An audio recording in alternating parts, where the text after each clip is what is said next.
Okay, so welcome back to game theory. And as I discussed last class, our goal is to use game theory to analyze global events, to understand why they're happening, as well as make certain predictions about how they should develop. But to do that, I first need to train your mind in how to see the world using game theory. So last class, in our first class, we discussed the example of the dating game, of why men and women are motivated to behave the way they do when they look for a mate. Today, I want to discuss the issue of school. Okay, school. So for the first few classes, I'm going to use examples from your life that you know pretty well in order to develop the mindset for game theory. So school is something that you should know very, very well. As you know, the purpose of school is to train you in a way that allows you to be functional in society as well as to be creative, right? Okay, so the goals are basically literacy, right? Which means reading and writing. This is the primary purpose of school, because in order to function in modern society, you need to be able to absorb information and convey information. Okay? Number two is basically what we call the core competencies. Okay? These are skills that you need to be successful in life, including the ability to think critically, to cooperate with others, to collaborate, to communicate, okay? You all know this. The last thing is what we call lifelong learning. So in the age of AI, in the age of globalization, school is just a start of the learning process. Because every 5 years, the world changes. So you need to be in a constant process, a constant state of learning. Okay, so you have to actually love learning, and you have to know how to learn for yourself. So these are the three basic purposes of school, and that's why you're at the school. Unfortunately, what we know is that most schools, I'm not saying all schools, I'm saying that most schools are pretty bad at these three things. In fact, you could make the argument that most schools not only do not teach you these skills, but they have the opposite effect. In fact, they make you hate learning, okay? So let's look at literacy. Today, in most schools, you're not required to read books. In fact, when you go to university, the professors there are so shocked that you don't read books that instead they make you read paragraphs or watch videos, okay? So in terms of literacy, all around the world, people are losing the capacity to read and to write. And not only that, but people's attention spans have decreased. It's very hard for a professor to give you an hour lecture. People lose focus after about 5 minutes. Okay, so this is one problem. Another problem is school is supposed to teach you creativity, critical thinking skills, collaboration, but it doesn't do that. Look at collaboration. In school, it's a competition where you believe that it's a zero-sum game, so for you to get ahead, you need to screw over your classmate. So class ranking is very important. So that's kind of odd. Okay? And the last thing, of course, is lifelong learning, where school teaches you to hate school, and therefore teaches you how to hate learning, especially in China, okay? Especially in China, where you work hard until the national entrance examination at age 18, and then after the examination ends, what do? You burn your books. That's a great ceremony here in China, right? After the examination, you take your books, you rip out the pages, and you throw it in the sky to signal your liberation, and you're like, I never ever want to read a book again, I never ever want to take a test again, I never want to learn again. Okay? So, all around the world, most schools, not all schools, there are some really good schools out there, but most schools are failing in their mission. School sucks. And so the question for us today is, why is this the case? And so we're going to use game theory to analyze why this is the case. All right. So what I'm going to do now is I'm going to tell you a story about myself. So the year is 2008. I went to Yale College, okay, in the United States, and I was an English major. I did very well in school. So I was hired in 2008 to go to Shenzhen in South China and help the school, Shenzhen Middle School, build an international program to send kids abroad, okay? So this is 2008, which was a long time ago. And back then, not that many students wanted to go abroad. There were really few international schools. So the first thing I did was I looked at the situation at the school, okay? And this is what I found, okay? I found that students, even though they were going abroad, maybe about 10% of the students were planning to go abroad. So that's about 80 students each year. That's a lot. But the way they were going about the process of studying abroad was problematic. Okay, so first of all they were doing was taking regular Chinese classes. And you know, in Chinese classes, all you do is you sit in a room of 50 kids and you just take notes and then you take tests. You don't communicate, you don't ask questions, you don't debate. Okay, so that's one problem. Another problem is that the students were spending all their time memorizing SAT word lists. Okay, they were not reading, they were not writing, they were just memorizing words. And the other thing that they did to make their applications look good is model United Nations. Okay, and that's fine. Maybe some of you are modeling United Nations, and that's a good activity, but everyone was doing it. There was absolutely no differentiation. All right? So I looked at the situation and I said, no, I mean, you might be able to get into a good American university because, you know, these kids are very smart. But I wanted them to do well at the university and to do well in life. Okay? So I made certain changes to the curriculum and to the school. Okay, so first thing I did was I set up a seminar system. So rather than Chinese classes, I invited these American teachers to come and teach seminars like we have at this school where 10, 20 kids are in a room and they discuss books that they read together. Okay? Rather than SAT word memorization, I had them read books. Students were required to read a lot of books. In fact, I established a 5,000 book English library at the school where students can just go and borrow books and read. I wanted to teach students the joy of reading. And then in terms of activities, I didn't want students to do model United Nations anymore because I didn't want kids sitting around just talking. I wanted to let them do things, okay? So I set up two new activities. The first is called the Coffee House. And the Coffee House is the first coffee house in China, in the Chinese high school. There are lots of coffee houses today, but I was the first person to set up a coffee house where students had to run a business.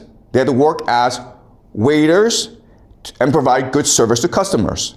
And it was a collaboration effort. As you can imagine, this is great for the students to learn collaboration, to learn finance, to learn entrepreneurship. Okay, so that was a very successful activity. Do you have a question? Okay. I mean, was that like similar with our Moon Coffee, like the coffee in the South store? Okay. 2008, I was the first person to do anything. Okay. Oh, okay. Okay. Just, I mean, just yeah. Similar. Yeah. All right. So the coffee house was an activity I set up, which was very successful. It's still there today, guys. If you go to Shenzhen Middle School, you will see the coffee house still there a long, long time after I went away. The other thing I did was something called the daily newspaper. And this was the first daily newspaper in China in a high school, and probably maybe even around the world, where students every day had to report, collect information, write articles, edit it, and publish it. And they worked until like midnight, sometimes until 2 a.m.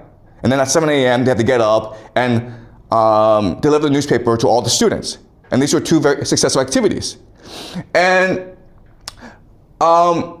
So I understand game theory, and I says, okay, if you want to make this transition from the old system to the new system, you also have to establish a new culture to allow these activities to flourish. Okay, and so my three major principles were transparency,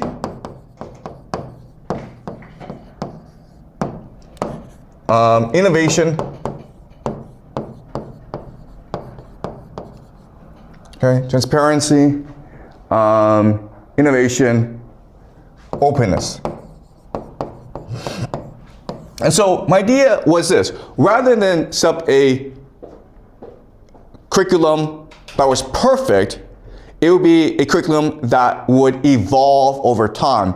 We would learn mistakes together, we would admit these mistakes, and then we would correct them together. And that's what learning is. Okay, so the idea of transparency. Also, I made changes all the time, which created some chaos, but there's a time for us to reflect and to be resilient. And I was very open and honest about everything that I was doing. And so this system, in a very short amount of time, even though there were a lot of problems in the beginning, it became a very effective system after a semester or a year. And not only that, the students who went for this program did very well in life. They went to Yale, they went to Wharton, Cornell, and this program at Middle School became the most famous program in South China. And when our students had the best record of college admissions in South China. Okay? So this sounds great, right? Okay, the problem is this. The problem is what happened after I established the program. The first one that happened was, okay, I was fired. They said, get out of here. Okay? Second of all, the teachers, the parents, the students were all happy to see me go. They were like, get out of here. We never want to see you again. And the third thing that happened was I did come to Beijing and set up a new program that was very similar to this. Okay? But after that, after 4 years of doing this and being very successful at this, I was never allowed to set up another program again. No one wanted me to work in management again. Okay? So even though I was successful, even though I worked really hard, even though I was innovative, even though I set up really the best study abroad program in all of China, I was the first, everyone else copying me afterwards, I was fired, no one wanted me to stay, and I was not allowed to do this ever again. Why? Okay? Well, the reason is this. When I was doing this, the word that everyone used to describe me was not reformer, not visionary, not idealist, not dreamer, but dictator. Okay? Or another word that they used that was more common was, this guy's an asshole. Okay? This guy's a complete asshole. Why? Because I insisted on fairness. Okay? I don't care who you are. I don't care who your parents are. I want you to work hard and learn. And as you can imagine, that pissed off a lot of powerful people. Because that's not how the game is played in China. Okay? It's actually not how this game is played anywhere in the world. The game is not fair. The game is established by stakeholders, and they play the game according to their interests. Okay? So, let's go over what happened. All right? Okay, so I understand that there are stakeholders. And the stakeholders in game theory are just the players. Okay, the players. And who are the players? Well, you have the students. You have the parents. You have the teachers. You have the administrators, okay, the school leaders. You have the government. Okay? And then you have the colleges. Okay, the colleges are the US colleges where I'm trying to send my students. Okay, so these are the players in the game. And if you want to understand game theory, you need to understand the motivations and interests of all the different players. And that tells you why or how they will behave the way they do. Okay, so look, so here is my original understanding of the players, which was clearly wrong, okay, because I got fired. All right, so the students wanted to like love to learn, get into Ivy League, and be the best, okay? So I thought the students, what their motivation was to be the best possible person, to work hard, to love learning, to be famous, to get an Ivy League, okay? Clearly this is wrong, okay? But I'm saying back then what my thinking was. The parents wanted successful kids who were independent, okay, independent. And they wanted face, right? So they want their kids to get into the Ivy League. All right? Teachers. Well, teachers wanted to do a good job, right? They want to teach students. They love teaching. They love students. They just want to be given the space and the opportunity to teach what their passion is. Okay? Administrators, I really didn't like administrators, so I just thought they just wanted good results. Okay, that's all. Good results. As long as I provided good results, they're happy. Okay, the government, they wanted innovation, they wanted good workers, they wanted, they want technology. Okay, they want a strong China. Colleges wanted the best possible potential. Okay, they wanted students who will be the leaders of the future. Okay, so 2008, when I set the program, this was my assumptions about who the players were and what motivated them. Okay, clearly, I was wrong about who they were. Okay. So let's go over again. Let's now do an analysis of what they really want. Okay, and the easy answer is that in game theory, all the players, what they're motivated in is by achieving the best possible results by doing the least amount of work possible. Okay, just remember that. That's a principle here. Everyone wants to achieve the best results by doing the least amount of work possible. People are lazy and people are greedy. It's that simple, guys. Okay? So students, they want to get in the Ivy League, but they didn't want to work hard to get in the Ivy League. They wanted to do as little work as possible. And if it meant they had to work hard to get in the Ivy League, they're like, I don't want to get in the Ivy League then. I'll just get into another school because who cares, okay? The best possible result, least possible work. Parents are like, yeah, I can have my kid work hard, but what's important is for me to control my kid, right? Because only I know how to ensure my kid succeeds. So I don't want my kids to think critically or be independent. I want my kids to obey me. Now teachers are like, listen, this is a job, man, okay? I have kids.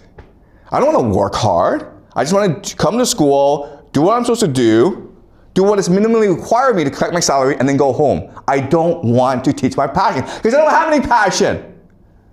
Okay? Administrators are like, oh my God. What's important is for me to make sure the powerful parents are happy. I don't care about everyone else. I don't care about poor parents. I don't care about middle-class parents. As long as the parents who are powerful are happy, I can keep my job, right? The government is like, you know what? I don't want innovation in this country. Even though I say I want it because I don't want problems in life, okay? I just want things to just stay the way they are and everyone's happy, okay? So now we understand what happened, all right? All right, so now what I will show you is this. I will show you how a game is constructed. A game is constructed when all the different players agree on the rules and incentives of the game. All right? I was an outsider, I was not a player. I came in to construct a game in which I felt that students would thrive, and they did thrive. But that's not what they want. Okay? They want to have control over the game. And if they lose control, well, they call you, the outsider, an asshole. Okay? All right, so let's do this again and objectively think about what the interests and motivations of each player are. And when their interests converge, that's the game they play. All right? So you have students, parents, teachers, leaders, school administrators, and then the colleges. Okay? Another thing that you have to do in game theory that's very important is you have to rank the power of each player. Yeah, you have a question? The government? Excuse me? The government, yes. Sorry. You're right. I forgot about the government. Okay, and the government. Okay. Another thing that you have to do in game theory is you have to rank the importance of the players. Okay, so not all players are equal. So in this game theory, even though there are students, and students are the majority, students actually don't matter. Okay? What students actually think and want don't actually matter. What matters, of course, are the parents, because the parents pay to play in this game, and parents can cause a lot of problems if they don't get what they want, okay? So the most important are the parents. Then you have the teachers. Why? Because the teachers are the ones who are implementing the rules of the game, okay? The way that teachers behave determines how this game is played. And then these two are the most important, okay? Then maybe you have administrators as well, but they're not as important as the parents and the teachers. The government doesn't really matter because they don't really care, right? It's one school among thousands. Who cares what the school does as long as it doesn't cause me any problems? The colleges don't care either. They say they want really passionate students who are curious, who are imaginative from China. They don't care, okay? For them, it's just business. They just want students who are willing to pay money to get a crappy education in America, all right? So the costs don't really matter. They'll take anyone who is willing to pay. And the Ivy League, yeah, everyone's getting an Ivy League, but who do the Ivy League want? They want people who are to be successful in life, right? And who are these people? Not the best students. These are people from powerful families. Okay, so this game is rigged, right? They have all this talk about, we want the best motivated students, we want peer students who are curious, who are passionate. It's all nonsense, okay? That's not how the game is played. So the cards don't really matter either. Okay, so these are the three major players: the parents, the teachers, the administrators, students, government, colleges. They are in this game, but they don't really matter. Okay? So now what we're gonna do is, we'll analyze the mentality, the worldview, the interests of each player. Okay? And again, once we do that, once we figure out where they converge, then we know how the game is constructed. All right, so let's look at students. Students, okay, they want to be popular, right? So most students come to school, and actually their priority is not to learn, their priority is to make friends and to be popular among their friends. Okay, because that's just human nature. That's true, right? Then you have please teachers and parents. Okay, this is really important to understand. You're not in school not to learn, you're in school to please parents and to teachers. Why? Because parents are the ones who pay for your way in life, right? The ones who give you food. Teachers are the ones who gives you grades. You're not here to learn, you're here to please them. There's a difference, okay? And grades are a way of showing how well you're pleasing the parents and the teachers. Okay? Is that true? All right. And then you're like, have fun. Okay? And then get a good college. Okay? All right? So, am I missing anything among the students? All right, so, but okay, I'm sure there's more, but let's just keep on going, okay? Now, parents. Well, the parents, what they want is, of course, successful kids. But they want successful kids not because they believe that success will make their kid happy. What they really want, of course, is face. Right?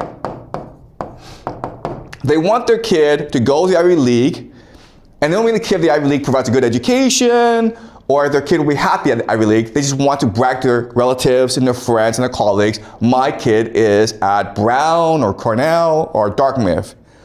Okay? But face also means to treat education as a luxury product. Why do parents send kids to national schools? Not because national schools provide a better education, it's because national schools are more expensive. And most importantly, national schools have white faces, right? White faces. Okay? This is the main marketing tool of national schools, right? They have all these white faces, white teachers, and like, oh my God, this is a real national school now. You don't care if the teacher is actually good at what they're doing. You don't care if the kids are actually learning. You don't care what the curriculum is. You don't understand that sort of stuff. You just understand, okay, 10 white faces, therefore, this is a good school. It's that simple. Okay? And then, of course, you want some good outcome. Okay? You want a good outcome. You don't care if your kid is actually learning in school. What you want is your kid to get good grades, to get into good college. Okay? These are not the same thing. All right? So that's the parents. Then the teachers. Teachers are really simple because teachers do this job, and for them, the priority is to do as little work as possible to get by. Okay? I'm not saying all teachers, but I'm saying the majority of teachers in the school are just trying to get by because, quite honestly, they have families. And they have other responsibilities. So they don't have time to focus entirely in school, okay? So basically just get by. Okay? Or the minimum amount of work. Okay? You may not believe this, but like when you actually grow up and get a job, you'll do the same thing, okay? Just do a minimum amount of work in order to get by. Administrators, they want good outcomes, but what their real priority is to protect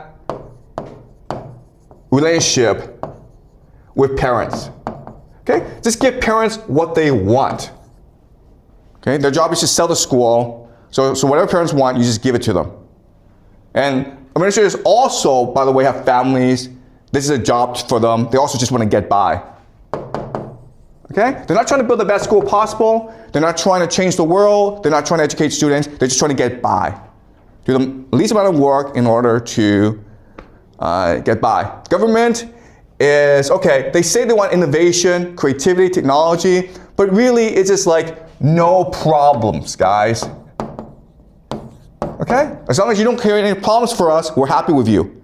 Just stay away from us. We're happy to not bother you. Please don't come bother us. Yeah, that's government. Also, what they want is for students who will also be no problems in the future, right? Right? So compliance.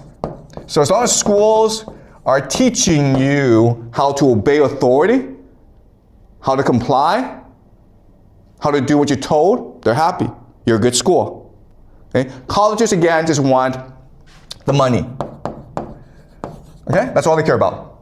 If you're willing to go to an American college and pay, how much is it nowadays? Like $50,000, $100,000 a year? That's a lot of money, guys. Okay? If you're willing to pay that, they'll take you. I guarantee you. Even if you don't speak English, they'll take you. All right? Yeah?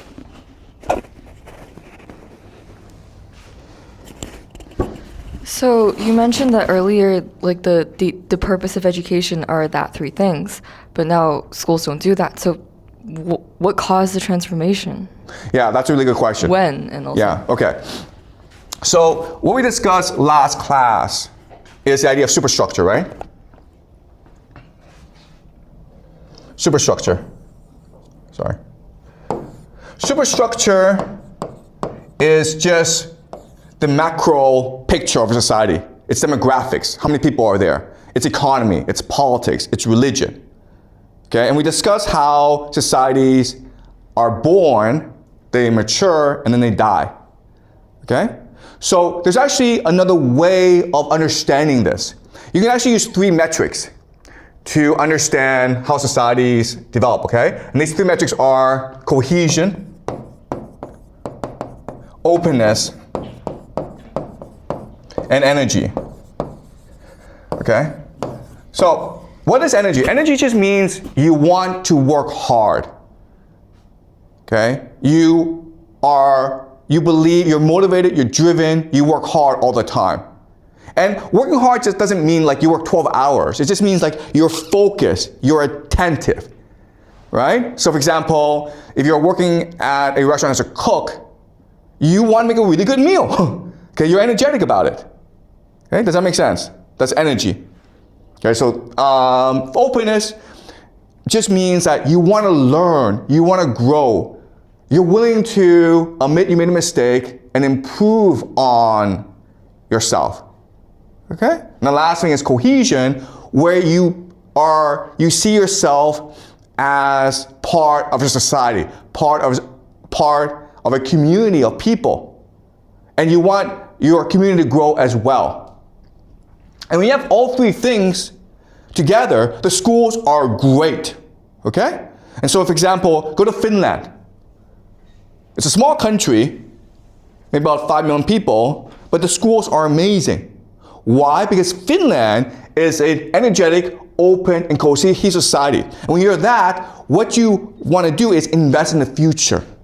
And what that means is you have to make sure that every child, not just your child, but every child has good future, has good education. And so what you do is you have your best and brightest become teachers, right? You pay them very well. You give them high status. And you give them a lot of autonomy and freedom because then they feel respected. And if you do that, the schools are great. And guess what, guys? In China, in maybe the 1980s, the schools were amazing here, okay? What we're seeing today is today. But if you go back to the 1980s, the schools were really good. If you went to a school in China, I'm not talking about like the best one, I'm just talking about like an average school. Teachers felt respected. They believed they had a responsibility to train the young. They took pride and joy in their work. And the students enjoy learning. And guess what? Back in the 1980s, kids did less work. There were less tests. There was less pressure. And they learned a lot more. Okay? So when a society starts and begins, you have these 3 aspects. But over time, what happens is all 3 decline. Why? Because there's more corruption, there's more inequality, there's more wealth. Okay? So what happens is wealth generation and inequality, corruption. And so people feel under stress. Okay, so rather than cohesion, you have individualization, individual. Okay, does that make sense? Where everyone's like, you know what? I don't care if other kids are doing well. What's important is that my kid does well, because it's a zero-sum game. If all the other kids in the school do really well, but my kid flunks out, I'm dead, I'm screwed. So I'd rather my kid do okay, and every other kid gets screwed over. Okay, so now it's a competition in schools. All right? Openness. Are you willing to learn from your mistakes? And the answer is no, because if I'm an administrator and I say to parents, I'm sorry I made a mistake today, the parents will be like, you're fired, get out of here. You're incompetent. Okay? So you could be like the best person in the world, but if you make a mistake, the parents will come and kill you. But if you could be the worst person in the world, but you just hide in your office, the parents can't find you, you're okay. Okay? So school administrators are now afraid to admit they're wrong, which means that a school can never improve. Right? Then you have energy, which is like, you know what? If I do a good job, parents will want me to do a better job. I can't please all the parents, so I'll just hide in my office, do as little work as possible, and then if parents complain, I'll just shut off my brain. Okay? And this is happening because of wealth generation. 1980s, China was really poor. And the only way to lead a better life is through education. That's why students work hard. If students work hard, teachers are motivated to teach well. And now you having a time when, today in 2025, 26, when parents have money. So it doesn't matter if you don't do well in school because your parents can just give you an apartment, can buy you a car. Who cares if you do well in school? So you're not motivated. If you're not motivated, you're indifferent, then as a teacher, why am I going to want to teach well? Okay, so it's a superstructure of society. Okay, does that make sense? All right, any more questions? Okay, so thank you, okay? So again,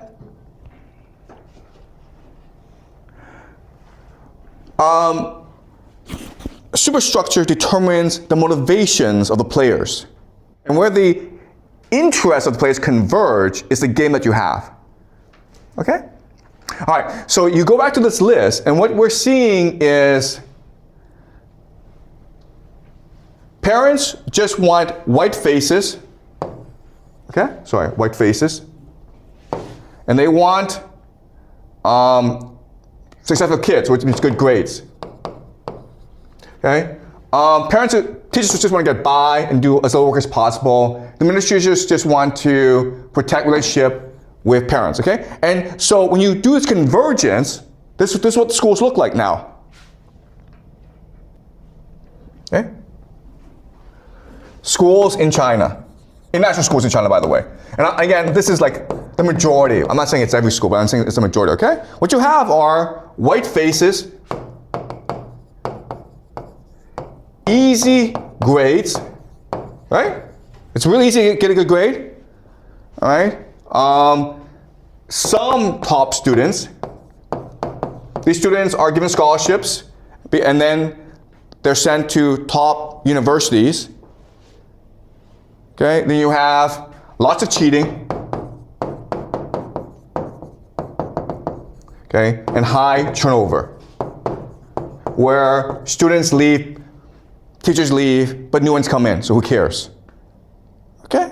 And this is what it looks like. This is what happens when you take the interests of these different players, you converge them together, and this is what schools look like today. Just lots of white faces, lots of really nice buildings, lots of fancy activities, great marketing, beautiful website, really motivate admissions officers. Then you have easy grades where everyone gets an A, no matter what you do. You have some top students who will get into good schools so that the school can brag about them. You have lots of cheating going on. Okay? If you don't get a good grade, just complain and you get a good grade. Okay?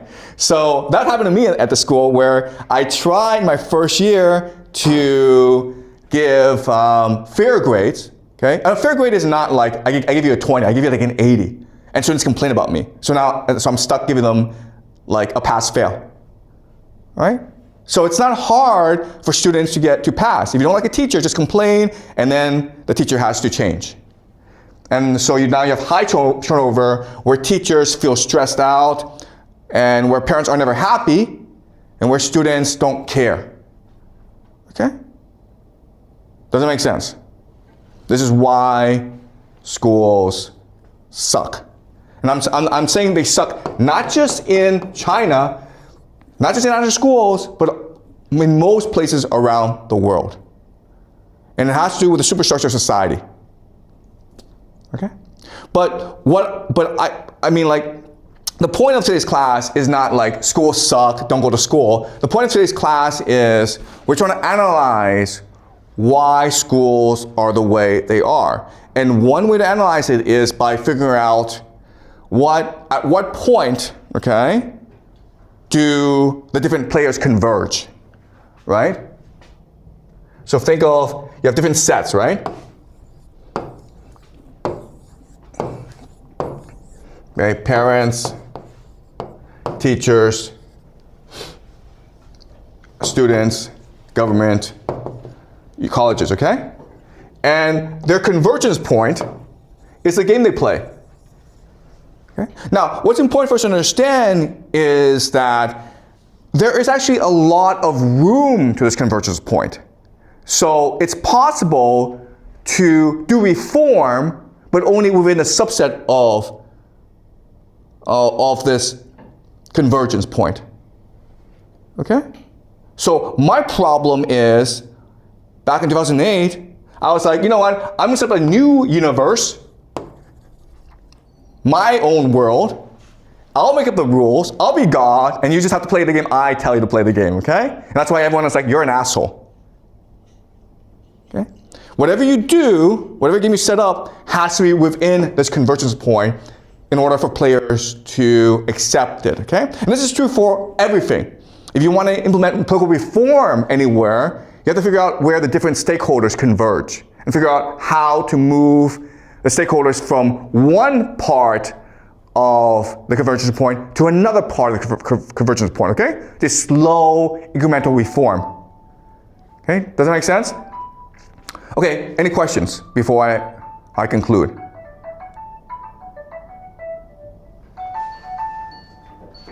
Guys, ask questions. Was this clear? Yeah, you have a question?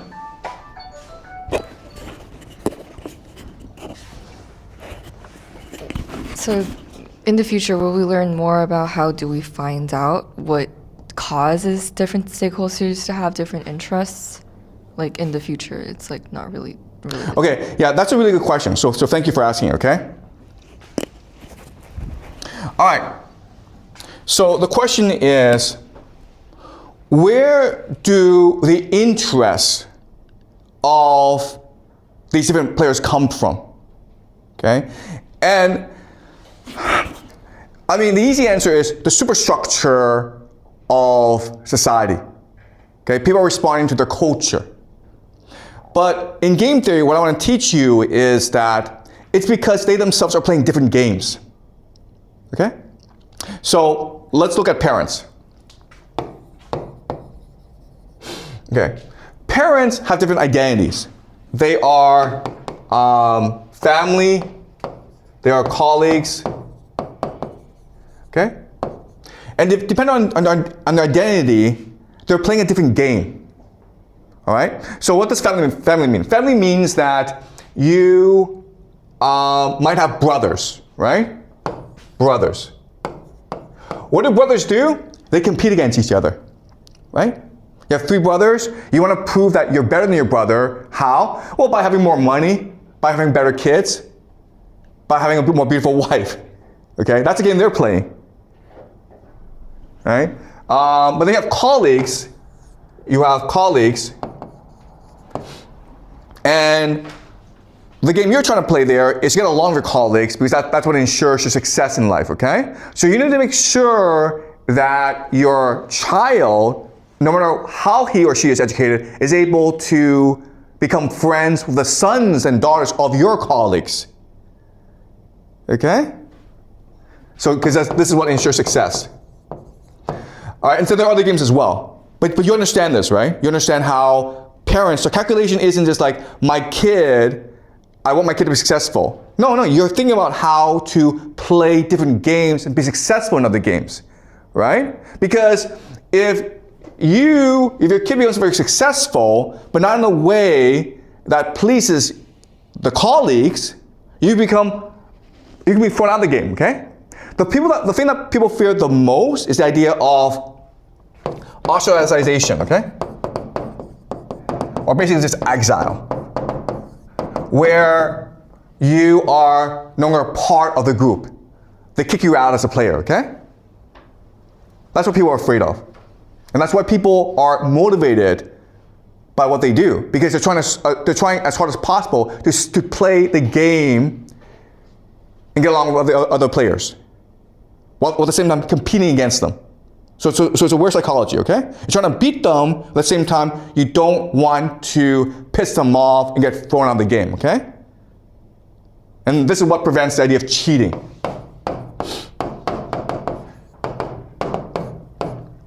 But from the perspective of the game, if you do anything different, that's still cheating, okay? Because, so another way of saying this is, a lot of the rebellion against what I was doing as a reformer is I was subverting traditional Chinese values. Okay? I was arguing against the norms, the values, the conventions of this country. And so if people believed in me, then they risk themselves being ostracized by the larger community. Okay? Does that make sense? All right. So that's parents. Then you have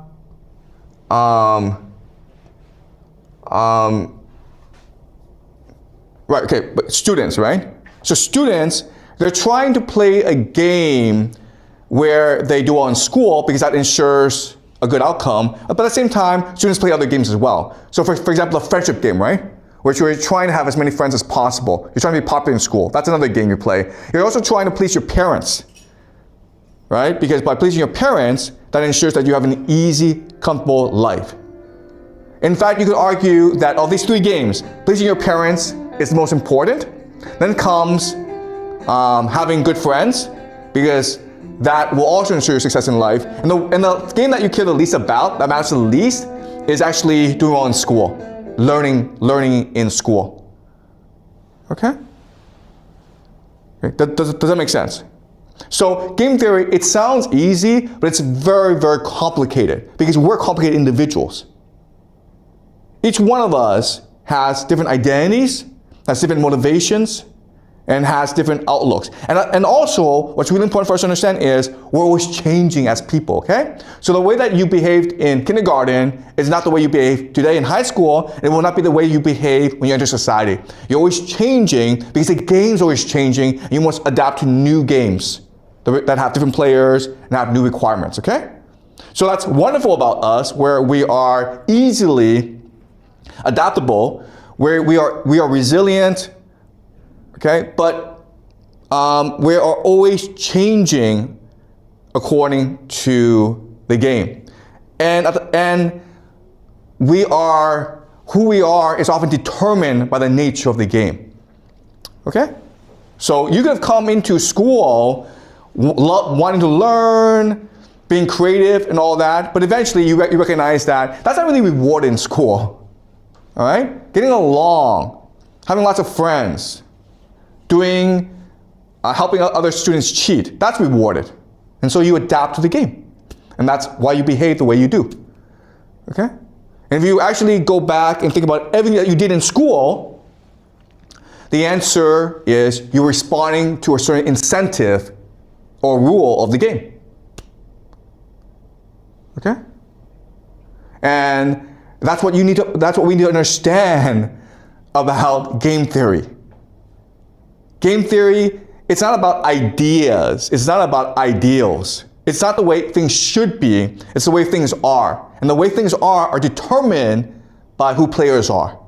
And the way players behave is a response to the game they believe they're playing.